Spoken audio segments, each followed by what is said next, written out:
Selam arkadaşlar. Bugün size şöyle USB adaptör wireless kutu açılımı göstereceğim.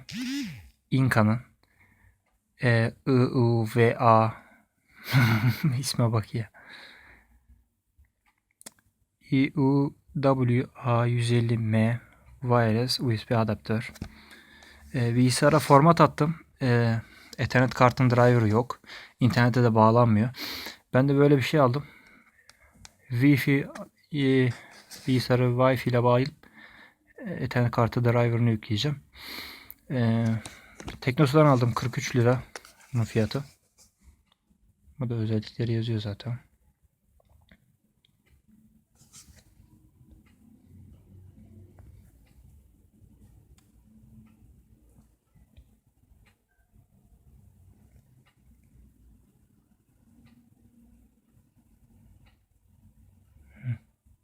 Odakladı.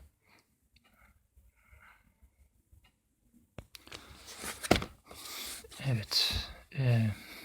150 MB 120 Mbps transfer hızı diyor. 1 kilometrelik mesafe kadar çekim menzili falan işte.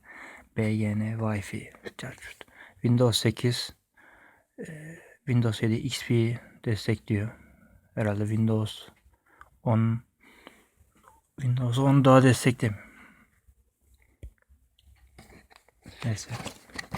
Pek fazla bir şey yok kutunun içinde.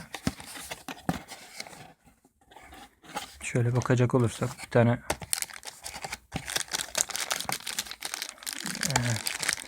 USB girişli. Bu taraf USB girişi. Bu tarafında cihazın arkasına bağlıyoruz. Bir USB kablosu var yani. Bir de çıksa. Şöyle dalgası var. Inca markası. Her yere basmışlar. Amına koduklarım ya. Her yere markaya basmışlar. Aletten çok damgaya para vermişler.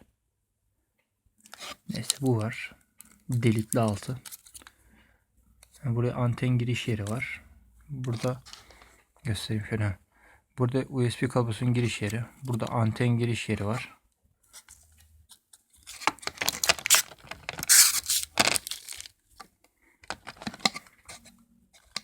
Başka bir düğme giriş yeri yok.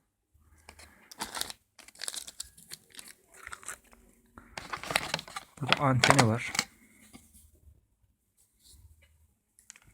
Şöyle takıyorsunuz. Anteni var. 3 parçadan oluşuyor yani. Şöyle bir vantuz şeklinde bir şey çıktı içinden. Vantuzla bir masaya falan yapıştırıyorsunuz herhalde. Kullanım kılavuzu, kitapçı işte. Garanti belgesi 2 sene. Burada bir CD'si var.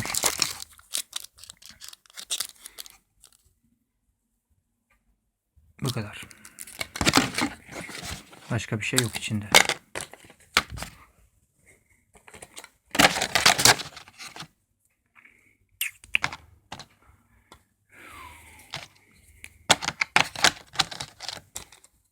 Evet. Şimdi bunu driver'ını yükleyip bilgisayara kuracağız. Bu kadar. İzlediğiniz için teşekkür ederim. Yine arada sırada video çekmeye çalışacağım. Görüşmek üzere. Eyvallah, kolay gelsin.